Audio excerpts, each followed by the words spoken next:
Oh, you got it. Good. Awesome. Okay, so guys, thank you for coming today.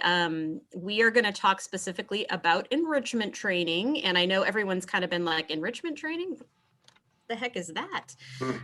And so I want you guys to really be aware that there's kind of two groupings of enrichment we do here. So there's the enrichment that you do hands-on, where you're exercising the dogs or taking the cats out. And we keep that on a separate enrichment sheet. And then we also do something called in-suite enrichment.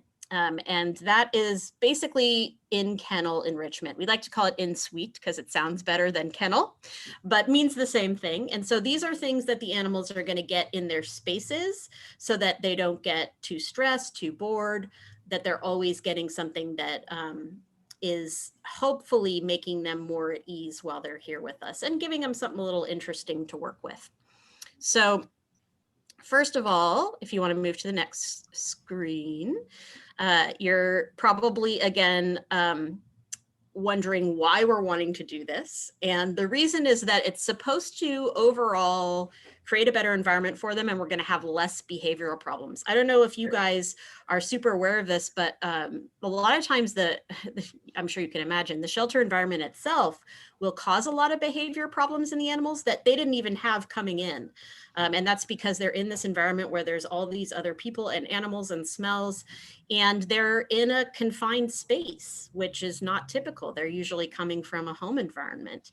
So we're always constantly watching their level of stress, and then we determine from there, what can we do to make it better? And a lot of times the enrichment is our first step. So it's what we want to try and give them in their spaces as well as outside of their spaces to meet their needs. And really it's their behavioral needs, right? Because it's not just the food, shelter. Those are the basic things that we do every day, but it's more of the social emotional needs of the animals. Okay, next slide there.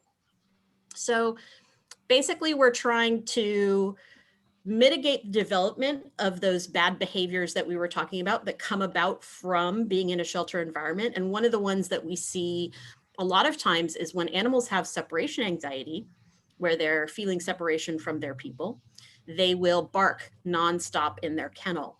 And this can really create a high level of stress for them. It can open them up to getting sick. And just, again, they're showing that they're stressed. They're trying to get our attention. So we try to make sure that these guys especially are getting things within their kennel space. And you might have seen they're also coming to our administration office a lot. The animals who have high separation anxiety or who are in need of a little bit more one-on-one attention will come to the admin area so that they can get a little more from people. And we're doing this for both cats and dogs, because if they're going to be here for a lengthy time, we don't want them to deteriorate, their behavior to deteriorate, and we don't want them to become unadoptable. And we rarely have that happen, but we have made choices where we've decided to move animals into foster homes because it's just less stressful for them overall. Okay. So you guys have probably seen these, our enrichment sheets, Monday through Sunday. We've got those up for cats and dogs. And the only one you guys don't control on here is sound. We do that in the admin office here. And so we're regularly piping sound into the kennels to kind of deal with the level of stress of the animals. And just a little side note that dogs in particular seem to respond best to reggae and classical. They actually did studies on this, and that is what they responded to the most. I'm not sure what it is in cats. We haven't had the numbers yet to show that, the studies to show that. But you can tell at times that it will bring the level of energy down in the space, which is, what you want, because then your neighbors aren't, making a bunch of noise next to you. So the other things that we do, are scent, toys, and food. And those are the things that you guys would be a part of. Now, a lot of these are brand new. They're brand new to you. They're brand new to us, a lot of them. So we're all kind of learning them together. So what Maria and I have done is we've broken them down piece by piece with little videos to show you where you get them and what they are. And that way you guys know from there on out how to use these things if you want to. So Maria's going to go through all the slides that have the individual things and their attached videos. And then we're going to talk about how this all gets recorded. So take it away, Maria. Awesome. Thank you for the introduction, Brenna. So we're going to start off with dog enrichment. Some of these kind of overlap. So some of the videos may be repetitive. So for the first one is our snuffle mats. General outline is that you hide treats or kibble in the flaps of the snuffle mat. And I'm going to show you the first video. Glad the link worked. Yay.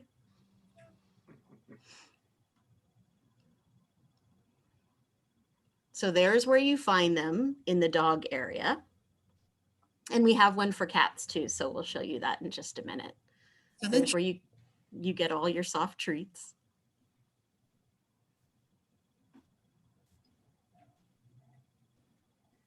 Go ahead, Maria, sorry. No worries. So you're just going to sprinkle some treats on there. Depending on the snuffle mat, you may have to open it before. For this one, you did. Others are a flat snuffle mat, so you don't have to open it up. And then last but not least, don't forget to write it down.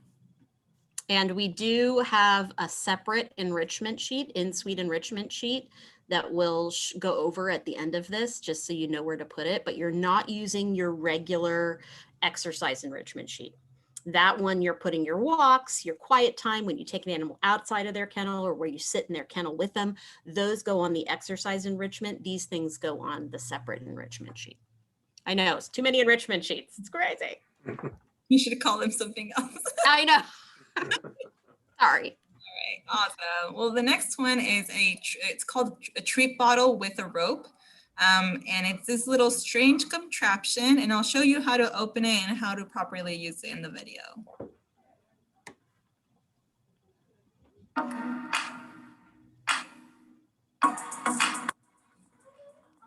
Can you guys hear the sound in the video? I could hear it briefly, and then it stopped. In that case, that's okay. I'll go ahead and mute myself over here.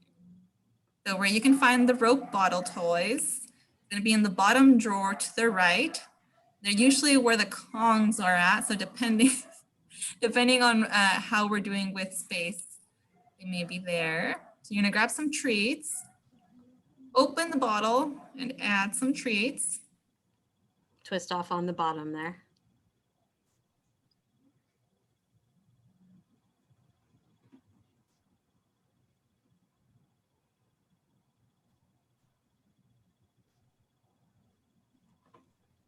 Nice long video.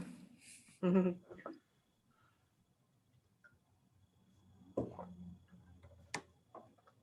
so essentially what they're doing is they're going to have to grab that rope toy and pull the little piece on the end a little further from the top, and that will allow the treats to fall out. And it is a game because they can't always get them out easily. So they have to kind of play with it to figure it out. This is often one of the good toys for the really big dogs we have. Right now we only have two big dogs, Aurora and Furby. So I'm going to show that you're going to have to, the dog's going to basically have to move the rope in order to get the treats out. And then you're going to write it down. Put that every time just so you guys remember. Okay, the next enrichment item is scent. And for scent, there's actually two types of scent that we are using right now. The roll-on scent that looks like a deodorant bar, and the other one's a spray bottle. I'm going to show you how to use both.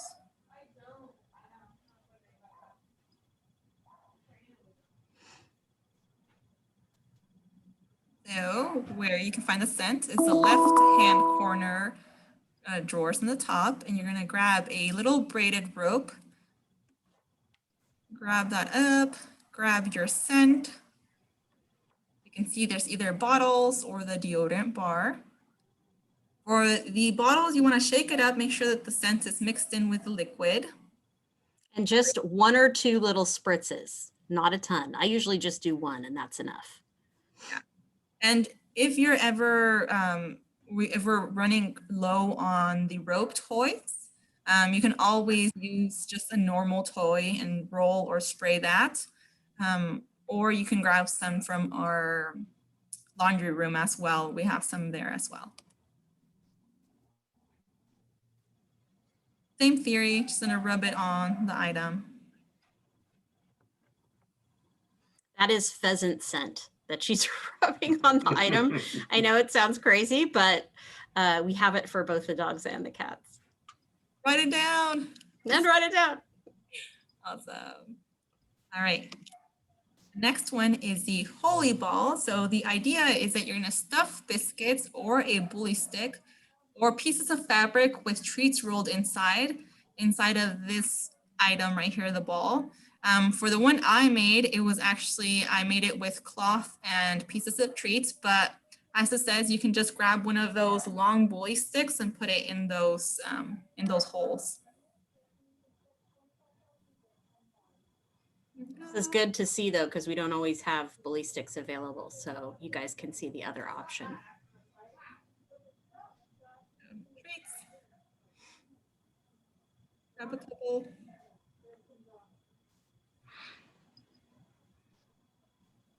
And the holy balls, we have lots and lots of them in the drawer. And the fabric, usually there should be some up in the counter. If there's not, feel free to grab some from the laundry room.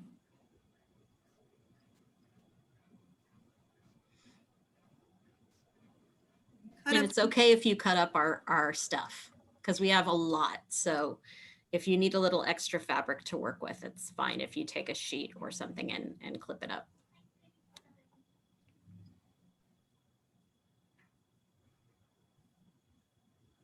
Cut up strips or squares.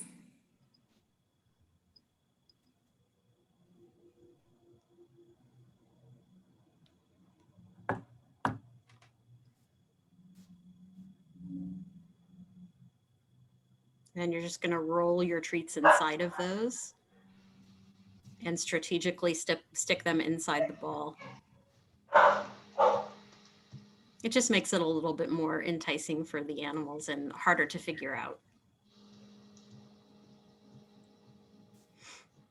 If they roll it around enough, it should just fall out of the fabric and then they, don't have to get the fabric out.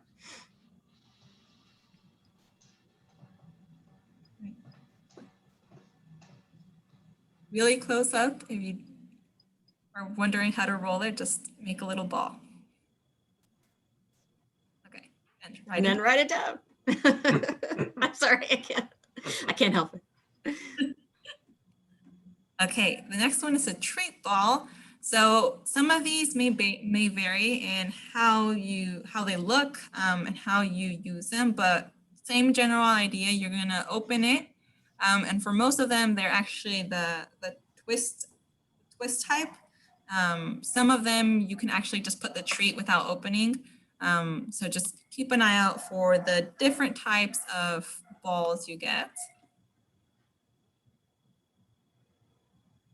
And we have these both in dogs and cats. Yeah. Where to find them? In there. And treats.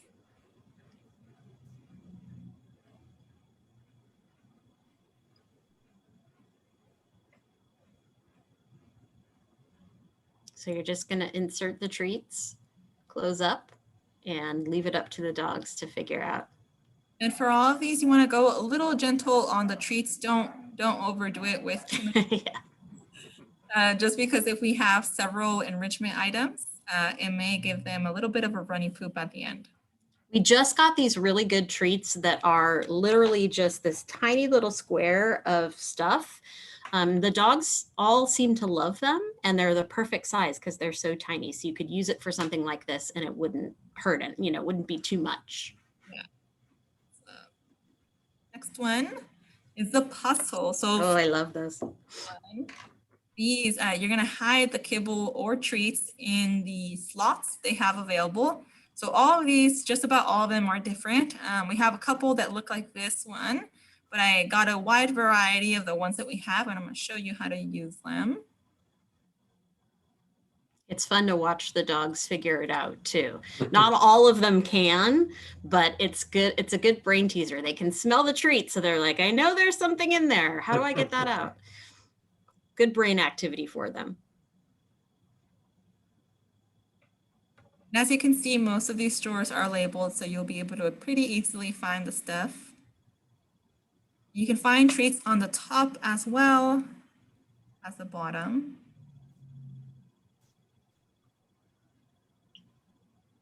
You're gonna figure out how each puzzle works and where you can put the treats. I know this purple one took me a while to figure out. Yeah, you may have to play with it a little bit till you understand where to put everything. But it's, again, it's really fun to watch them try and figure it out. Write it down. And then write it down.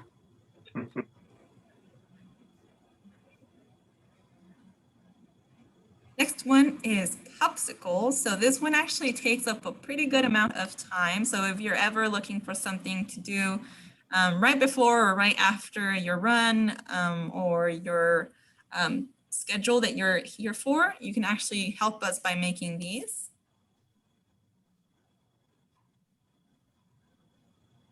So to make them, you're going to go to the meal prep room. You're going to look for supplies. Usually we're filling them up with chicken broth and some organic pumpkin and some either treats or soft kibble. Treats, just toppers. Then check for the fridge if there's any opened bottles of chicken broth and such. In case. Then check for empty ice trays. And get your utensils.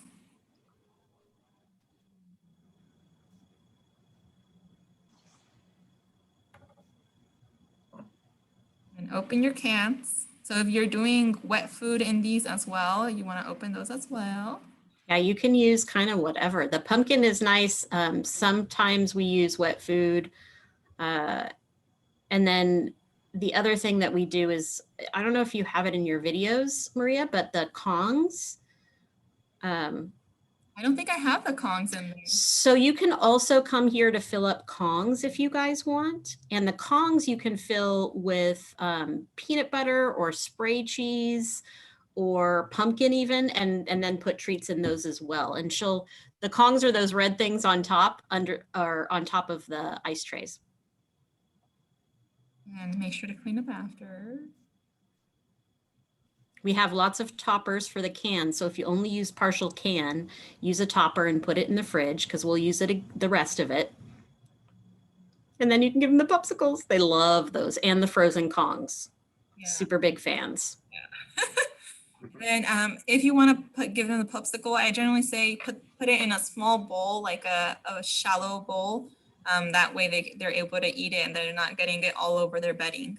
Mm-hmm. Of course, write it down. Next one is a lick mat. So this one's a lick mat / lick bowl. So most of them are a flat surface. Some of them are kind of like a bowl, a rubber bowl. So I'll show you how to use them. Basically what you're doing is spreading peanut butter or pumpkin or canned food or even cheese spray on there. And for cats, we typically use a pate food or what's the other stuff that we use that comes in the tubes? Like the churu one? The churu, yeah. Like this very soft treat. And then there's also what I've been using is the topper meals for the cats as well. They come in. Yeah. Yeah. Nice. The lick mats that we use for the cats and dogs are the same. So if you get to a point where you don't find them in the dog area or the cat area, go to that food prep room and you'll be able to find some there. And you can restock.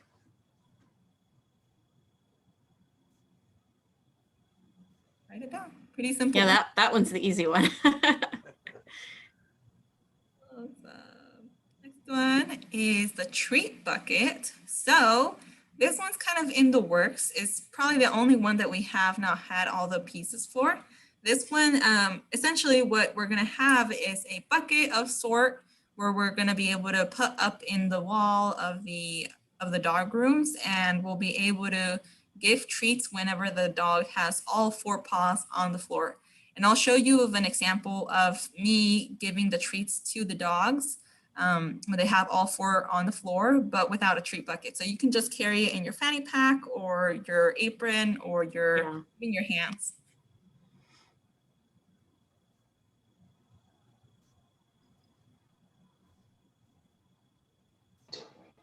As I said, use your fanny pack or apron in the meantime. So you see the dog is really riled up. As soon as he goes all 4 on the floor, I give him a treat.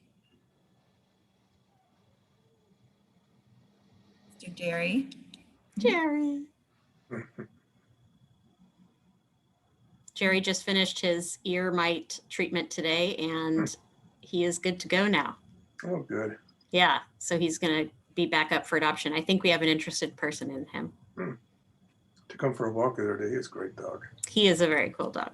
And that's Boomer, who she's given treats to right there. Ah. He's kind of a bouncy dog, so getting him to put 4 on the floor is good reinforcement for him to kind of calm down.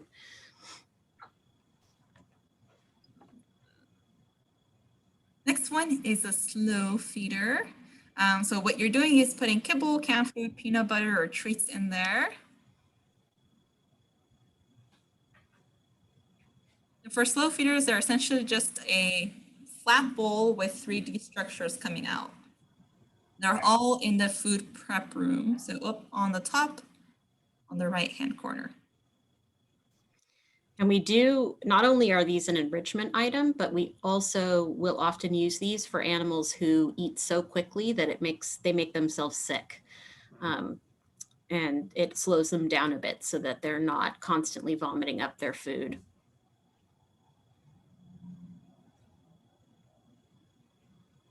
For these, just like with most of the other items, you can put anything and everything you want to put in there, as long as you keep it light. In this one, I believe I put way too many treats in here, so go easy on the treats. Yeah, Maria. I was very generous that day.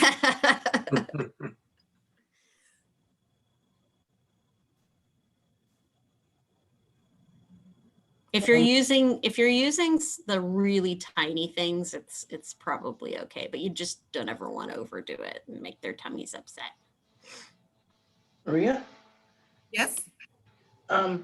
if we only come in once every week or 2, we don't always know which dogs need that. Is there some way we could find out? So the slow feeder used as an enrichment piece can be used with any of the dogs. Okay. The only time we're going to make it a regular thing for a dog is when they are having a problem with vomiting after eating. And then it'll be noted on the enrichment sheet, Okay. the exercise enrichment sheet. With But when you come to do slow feeder enrichment, you can give it to everybody. Okay. it'll be on the section of staff note. It says staff note. Awesome. And then the next one is the non-edible and edible chews. I am basically just classifying them as chews. So there's different titles for each one. There's a nylabone and antler chews. So nylabone is kind of like just a plastic chew, like plastic feeling, plastic looking chew. And then antlers are, as they sound, they're actual antlers. They are about this size. The edible chews include bully sticks and Himalayan chews or greenies, and all of these chews are up in this drawer over here. So they will all have a little label on their bag. So the ones that we're using a lot right now are the these up here, which are the, what are they called, Brenna? I think they're like, They're bully stick, technically. yeah, but they're like a dental chew. So they're supposed to be really good for their teeth and gums. And they're, organic and, nothing's added to them. The other thing about this to remember when you're giving these out is be really cognizant of size. So if you're giving to a small dog, you're going to want to give something that is not going to get, that's smaller, sure, but not going to get caught in their throat or become a choking hazard. And same thing for big dogs. You don't want to make it so small that they can get it caught in their throat or break it into pieces and have it caught. And if you're ever unsure, just ask us or ask staff. If you're not sure like what's up there and you don't know which is safe, because we just want to make sure that it's going to be safe for them to eat.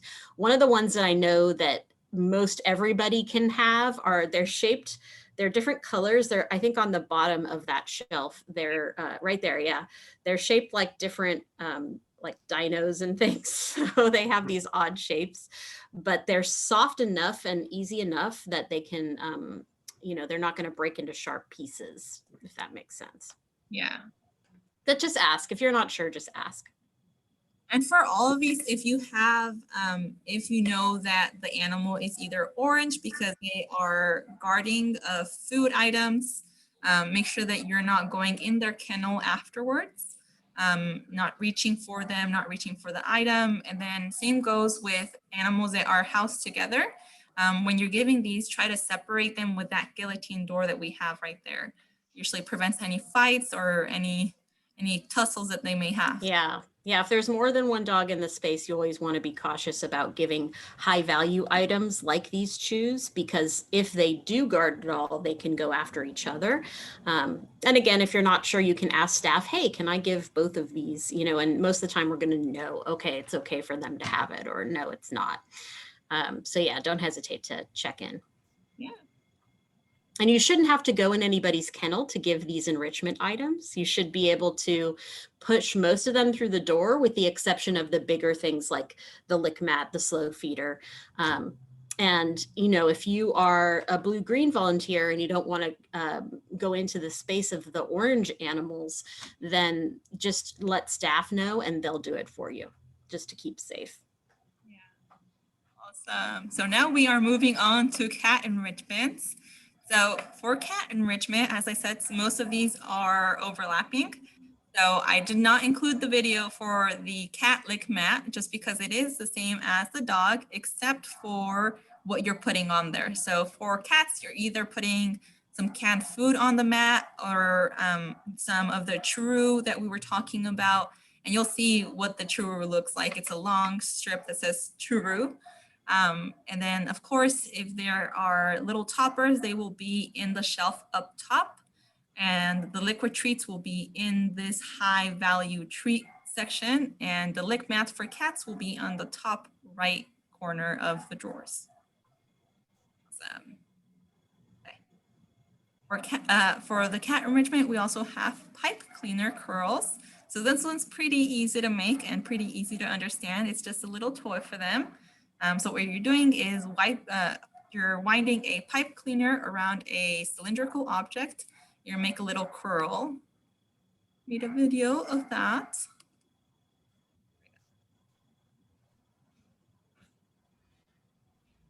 Materials, you're going to go to the DIY materials section. Grab your pipe cleaner and grab, I usually use a pen or a marker. Wrap it around.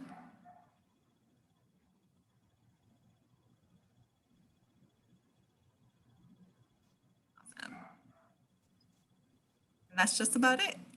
And then you just pop it in their space. Yeah. Nice and easy. Yes. Okay, next one is a treat ball or an egg.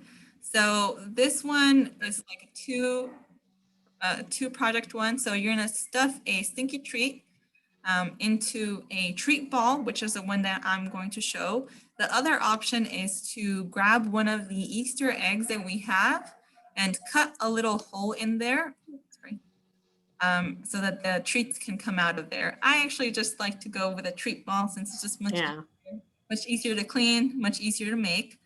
Show you They're both fun to play with too. So that's how the cats get the treats out, because they can push them around and they go wacky different ways. Treat ball, same as with dogs actually, where you can find the treat balls for cats though. Bottom drawer, got lots of them. And have you, I don't know, Rico, if you've seen those, but there's those freeze-dried fish that a lot of them really like, Yeah. which were kind of like, It "Ooh." freaked me out when I saw it at first. Like, Yeah, what's that? you're like, what is going on there? And you'll see too that when you give these things out, we're gonna kind of talk about this at the end, but a lot of times you've got to wait around a little bit just to see whether or not the animal's interested or they don't like it, or, you know, kind of what their response is. And you're gonna give it to all the cats and then watch them play. That was Iris. Iris. She's like, I would rather play with you.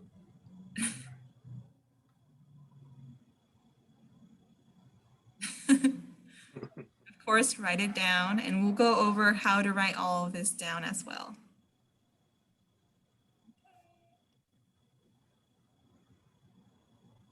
Next one is a treat tube. So this one, you can put some treats into a little tube that you can make out of a paper towel roll. And I have two options for you to make. So I'm gonna click on the video.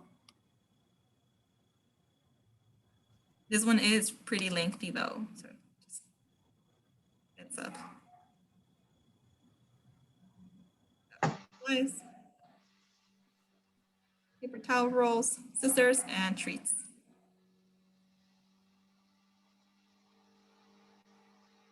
A lot of the cat enrichment items are DIY projects that we have to create from scratch. Which is another thing you guys can always do if you're around and you've taken everybody out. This is something you can create for the next round of volunteers. So for this one, what I'm basically doing is cutting up strips of the paper towel roll and then putting each of the little strips into each other and making a little ball. It's like a DIY cat Kong.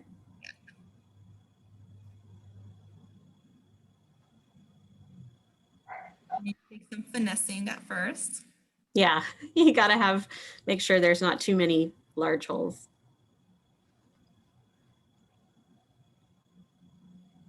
Grab your treats, pop them in there.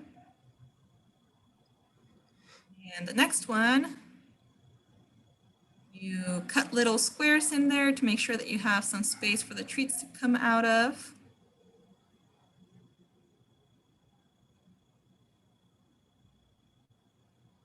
And let us know too, if you get there and there aren't these DIY items, we can always refill because we are ordering this stuff regularly. Or, you know, we just recycle all of our old paper towel rolls.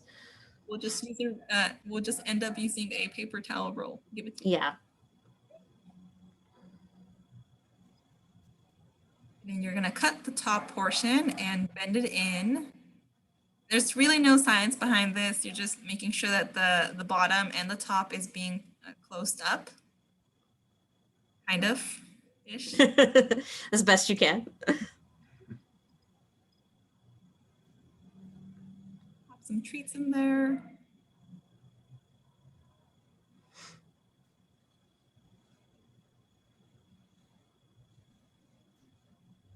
Close the top.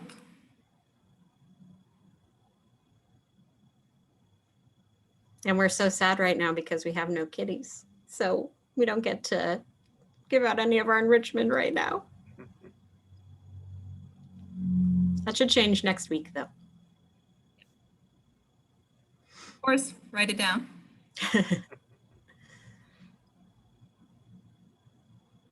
All right, the next one is the foraging boxes.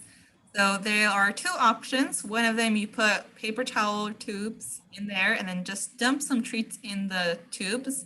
And the cat will either have to pull the treats out with their hand or actually pull out the tubes in order to get the treat. The other one is just crumpling up some paper, grabbing some shredded paper, and then putting some treats or some toys in there. We have a bunch of these made already.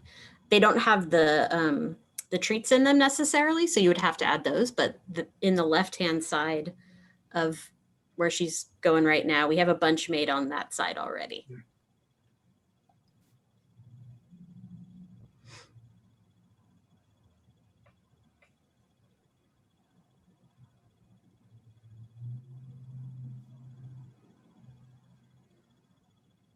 Box fillers, you're gonna grab your paper tubes. Or your shredded paper.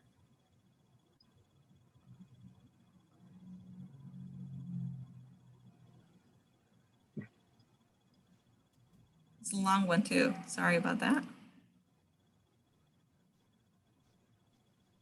Organize your boxes, putting up the tubes in the box.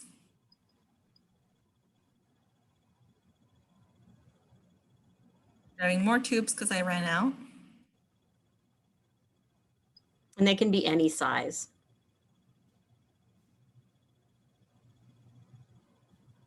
That's it. For the other one, basically just putting a couple of shreds of paper, some treats, some paper balls.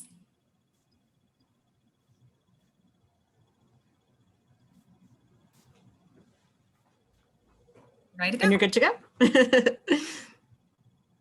Awesome. Okay.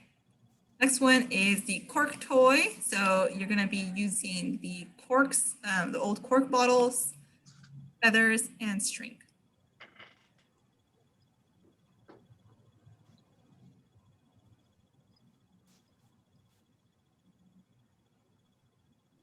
Grab some rope, feathers, cork bottles. And then you can either use a screwdriver, which is in there as well, or scissors. I went for the unsafe option and went for scissors. So if there isn't a pre-drilled hole, you're gonna make a hole with the scissors or the screwdriver.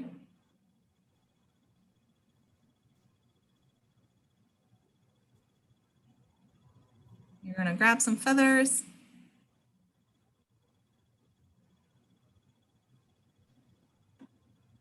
You're gonna grab the tip of the feathers and put them all together and then stuff them inside of the cork. And then you can either leave it like that or you can actually wrap it with the little twine that's at the bottom. That way you can kind of use it as a pull toy. And they have to go after it. Just be careful if you are attaching that string. You'll want to make sure that there's no loose string. And you'll also, if there is loose string, you want to take it out when you leave, just so that they don't get any string wrapped on a toe or anything. This is just the way that I secured the string in the cork bottle or the cork, making sure that the tips are inside securely.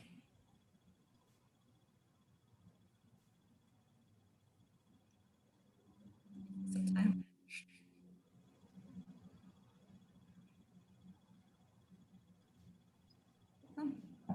Nice. That's it.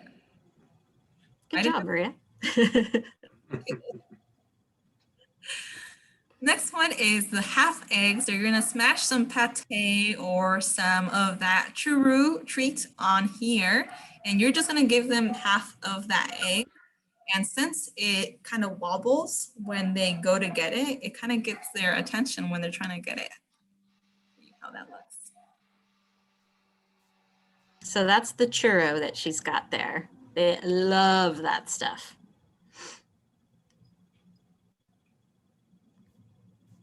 And the eggs are up in the top shelf. Yes. So like the top pull open, I think they're right there. I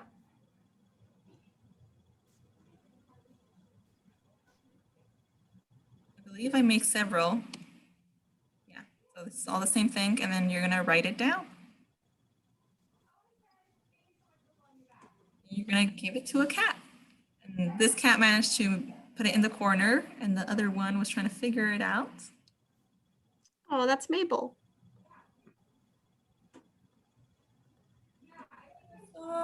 Next one.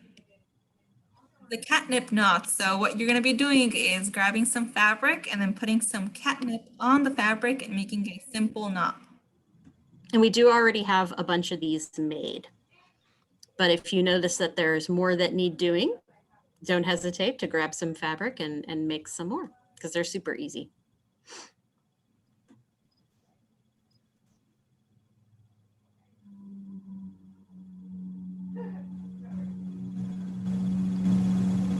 Remember, when you're using catnip, you're only going to use a very small amount because some cats can get a little highly stressed if they get too much. They get a little rowdy.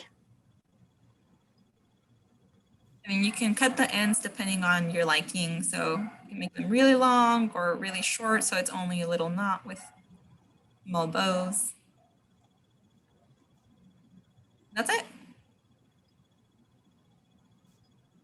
All right, and of course, you write it down. Next one is the snuffle mats for cats. So same as with dogs, you're gonna put a couple of treats in the flaps, and the treats are in these little containers, and the snuffle mats are up on the top. So right where the lick mats are at too. All right, and then the scent for cats, same as with dogs. You're going to be finding them up in the drawers, and we have the spray bottles or the roll-ons, and then the braided toys are up in this container as well, and it's all labeled as well. All right. And then before we go into how to track it, one thing I wanted to mention too that we have, it's not, I don't think it's in our pictures, but to the right of these kind of upper cabinetry, there's another cabinet, and in there is a blue container like the ones in this photo, but it's much bigger, and it has cat curtains in it. So if you have a kitty who needs a little extra privacy or is kind of shy, you can put those cat curtains in their cat tower or in their, if they're in a condo. We've used them pretty regularly with some of our shyer kitties. Okay. Okay, on to tracking. So how you track is you have this board right here, this tracking sheet that we have that is connected to the enrichment board. So what you first have to do is check what time it is. So depending on when you come in, you're going to check what enrichment item is appropriate. So for example, if you're coming in at 4 p.m., which is just about now, the enrichment item that is given is food. So you would go to the days, so food and Friday, you would check the board and check what item is on the board. Then you're going to give it to all of the dogs or the cats, whichever you are in. And then if you see that on the enrichment tracking sheet, there are notes saying that a dog can't have peanut butter or can't have slow feeders, what you are going to do is actually give an alternative. So for an alternative, you're actually going to give them another enrichment item that falls under that category. So for example, if a dog cannot have a slow feeder that is a food enrichment item, you can give them another enrichment item that falls under food. Like a lick mat or frozen Kong or something like that. Exactly, yeah. So once you have jotted down what item you're going to be doing, you're going to prepare all of your supplies. So just based on the video that we showed you, you're going to grab everything you need. Then you're going to distribute the enrichment item to all of the cats or dogs. And this means that, as we said, if there is more than one dog in a habitat, you make sure that you are separating them. You are going to log it down on the sheet by writing the item that you used and your initials. So for example, for food and Friday, I'm not sure what item is today. It is a snuffle mat. So for Friday, I was looking at the board. I'm going to write down snuffle mat and then my initials, MP. If we And see, that's it. yeah, that's it. Yeah, if you give another item as an alternative, you can just write it really small with the name of the animal. So for example, you can put Boomer and then put Kong instead of Snuffle Mat. And that would give us just an idea of what you gave them. Then, of course, you want to make sure that after you give it to them, check in a couple of minutes after, see if the dog or cat is enjoying the item, if they are not enjoying the item, or maybe for some of these, we want to make sure that we're not possibly causing them a choking hazard. So we're making sure that the animal is not ingesting the plastic parts or things that they shouldn't be eating. And Okay. once we know that, like if you are doing cats and you notice that this cat in particular is really aversive to the vanilla scented rope, then you would go to the notes section and write, writer does not like vanilla. That way other volunteers behind you can see, okay, this animal shouldn't have these things. Or, if the dog, one of your dogs, Valentina, is chewing up everything that you give her that's chewable and it's not supposed to be chewed up, then you want to put that on the notes so that other people can see. Awesome. Okay, and this is just an example of what an enrichment sheet looks like. For example, my coworkers actually did it according to room. So Nyla bones were given to these rooms up here, and then a frozen Kong was given to the dog that was in dog room D. And then of course they put their initials.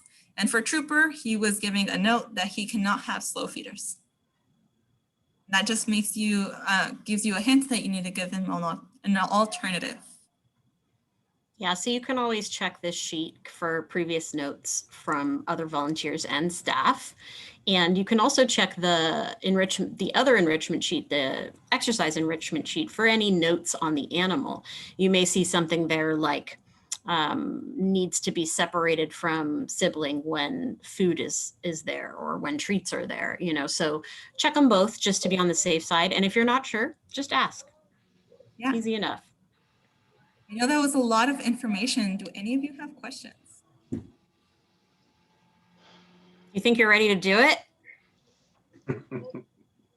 It's worth a shot. Yeah. I mean, it's just, something you can do at the end of your shift to kind of give everybody something in their space to enjoy. And it's going to take some getting used to. It took us some time getting used to it too. So we're still learning. We're all learning. We are going to make this available though, as a recorded version for everybody, you guys included. So if you want to go back and check it out, or you have questions that come up, you can always, shoot us an email or give us a call and we can talk about it. But it's pretty simple. And if you're not sure about putting something in with an animal, maybe again, you're a green blue volunteer and it's an orange animal. If you're ever unsure, just don't do it. Because I don't want anybody to feel uncomfortable or get into a situation that's uncomfortable. Does that make sense? Yep. Guys, thank you so much for coming and listening firsthand. And thank you all for being a part of the group of volunteers who have come to help us in this new space. We really appreciate it. And it's been great having actual volunteers back at our shelter. You guys have been doing such a good job with the animals. I did want to remind you that, because of COVID, our animal numbers are kind of always up and down. So I'm just going to keep communicating with you guys when we're low on a certain type of animal or when we get a big rush of other kinds. So be on the lookout for those emails because it'll let you know kind of what we're seeing at the shelter. Awesome. Fantastic. All right, guys. Thank you so Okay, much. thank you. Thanks, guys. And I'll see you all soon, I hope. Oh, yeah. Have a good weekend.